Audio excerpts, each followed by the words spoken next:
Hi everyone. Good evening. How are you guys doing? It's Saturday. I hope you're enjoying your day. Was it a day off? Was it a day of work? Tell me what's happening.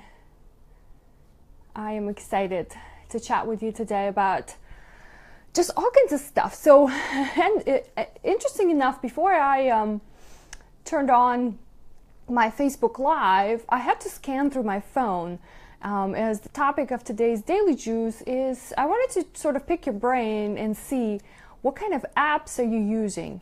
Any kind of apps, whether they're for productivity, business, finances, fun, all kinds of stuff. So I'm going to share with you what I use, and I was actually kind of surprised. I don't have as many apps on my phone as I thought I did. Hi Lori, thanks for hopping on. So this is more of sort of exploratory kind of a discussion here. I'd love to hear your feedback. So if you're watching this live, good to have you here. Drop in the chat one of your favorite apps if you have a smartphone. Hi Wanda, good to have you here. So drop in the chat, let me know what your favorite app is. If you're watching this in replay, also do the same thing. Let's see if collectively we can come up with a good list of apps that everybody likes to use. I'm always looking for something new, something cool, something to make me better. It doesn't matter what area of my life it is. So let's start, since this is a financial show, right? We always talk about our finances.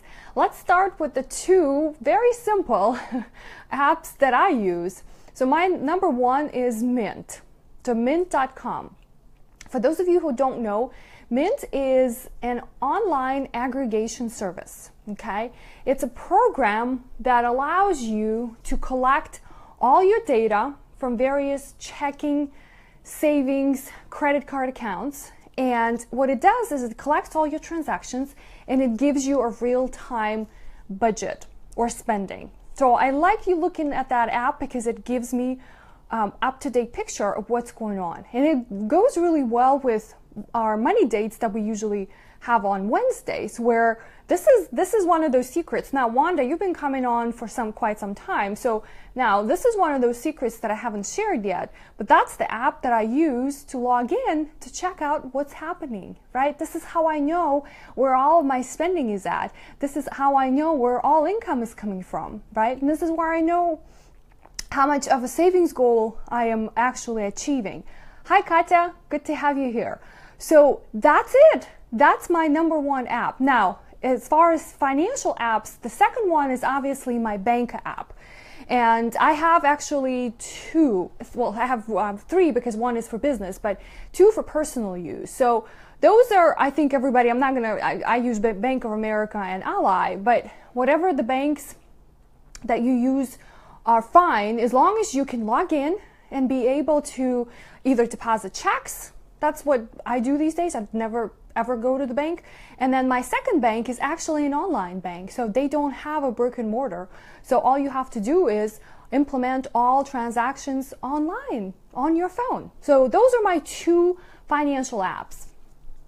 Hi, Financial Guru. Yes, I like that title. Thanks, Kata. So let me know what other financial apps are you using and you finding them useful. Just because you have 100 of them downloaded on your phone, that doesn't mean much. And this is actually what I just realized before starting this episode, is that I have some apps that I've downloaded them a while ago, but I wasn't using them. So perhaps I need to clean up. Now, so let's move on into the categories. Now, my next most used app is Evernote. I use it on the phone, and it syncs up to my laptop. Okay, and so Evernote has different levels of subscription, obviously, but I find it the most useful is wherever you're on the go, you're taking notes, right? Or whenever I'm on my computer, and whether it's working, creating to-do lists, creating shopping lists, it's kind of seamless because it syncs between the two devices. And so I don't have to worry about forgetting something. So take notes on the phone, I can access it on my computer. It's almost never I don't have my phone or my computer with me, so one or the other. Now, Evernote has lots of other features that you can use. But the very simple is that if you forget that and I'm usually with writing a lot of notes, so I end up actually just recording them into Evernote. Now, Evernote has a paid subscription, and I haven't found myself needing one because I'm really between two devices. But if you have like an iPad, or if you have another tablet or another computer, then you need to get a different subscription, because then they can sync across all of your devices. It was funny, I actually asked Yuri what was his favorite app, and he said Instagram. I don't know why he said it was Instagram, but he says all kind of changes, but I think he's finding it lately that he's finding a lot of good value there on Instagram. Okay, now a couple of other ones that I use quite a bit are Spotify. So for all the music, so Yuri and I have a joint account, and so we can share, the albums, and it's actually a family subscription. And then the second one, so for all the music, I don't have to buy anything from the iTunes. I personally don't, but that just works for me. I have different various stations, and then a second one is Audible. So Audible is for books on tape. So for those of you who are commuting quite a bit, I turned Jim Ludwig onto this app, and he can't forget how, he can't be thankful enough how wonderful that is, and how many books he's listened since, I don't know, maybe 6 months ago, maybe a year now. And then Yuri as well. He's constantly in the car driving, so he finds a lot of value. I do as well, but that's something I need to work more on. My commute is very short, so I don't have other places to listen to. And the other one is I listen to podcasts. So Stitcher for podcasts. I like that. Hi, Andre. Thanks for joining. Now, a couple of, so the other one that I wanted to share with you is Headspace. And this is a very cool, so for those of you who actually wanted to explore meditation, but never really got around to it, or tried it before and it was just something that didn't quite work. And I found, and I've looked at lots of different apps because meditation is something that I was quite interested, still am quite interested in. So Headspace is pretty cool, because what it does is it starts really easy with sort of building day by day and not kind of bombarding you with sort of heavy stuff. So I found it really neat and really useful. It has a schedule that you can follow, and it uses really simple, everyday kind of ideas and words so you can actually understand. And all you really need is like 3, 4, maybe 5 minutes the most. So I suggest you try that out.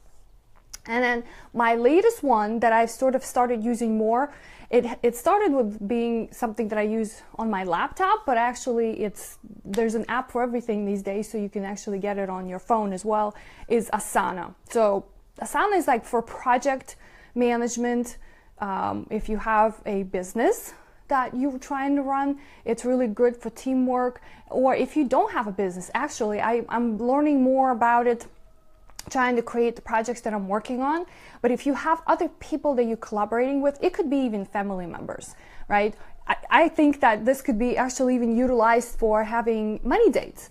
This is where you can start keeping track of all of the things that I'm always asking you to keep track. So if you had, for example, if you had your Mint set up, so on Wednesday when we're meeting for money date, you pulled your Mint, you got all your 3 data points, and then you recorded them in Asana, boom, that's there, and then you can send a note to whoever it is that you want to send that note to. If it's your significant other and you wanted to share it with them, it's right there. So this is something that I just came up right here talking to you about it, but I've been using it more for project management. There's so many projects that I'm working on, and I find it to be overwhelming, and it's just like one place. You can actually, I'm holding a sticky note right now, and I do quite a bit of sticky notes because that helps, sort of build a board. But in Asana, you can actually create these little sticky notes and then write out your tasks and due dates, and then actually assign and attach other people. So those are my apps. Let me know what you guys are using, because it's always neat and cool to see what are you doing good, and share it with everybody else. Hi, April. Thanks for joining. This is Daily Juice, and we're talking about finances and some of the best apps and productivity tools that you guys have. Okay, well, I hope you're having a good Saturday. Yesterday we talked about, this is actually interesting too, point to bring up. Yesterday we talked a little bit about reclaiming your weekend. And so I was thinking about it today. I actually usually work on Saturdays. It's either a day to devote to all kinds of activities that I have to do for the business. So it's really working on the business. Sometimes I have client meetings as well, because let's face it, normal people all work during the week. And so they want to have meetings outside of normal business hours. But I was thinking about what we discussed yesterday. So in my schedule, Sunday is a day where it's dedicated to actually recharging. So I wanted to remind you that, because some of us go hard, right, all the time. And then you come to a point where there's that low and you crash. So remember that. If you worked all week and tomorrow is your day, spend it wisely. Do not go shopping, grocery shopping, cleaning the house, doing laundry. Actually have to do laundry, but I'm going to try to do it maybe tonight while we're watching a movie or two. So those are my tips. Thanks for tuning in. And I'm waiting to hear from you guys. What kind of apps are you using and what do you find the most useful? Take care. I'll see you tomorrow. This is Anna in Daily Juice.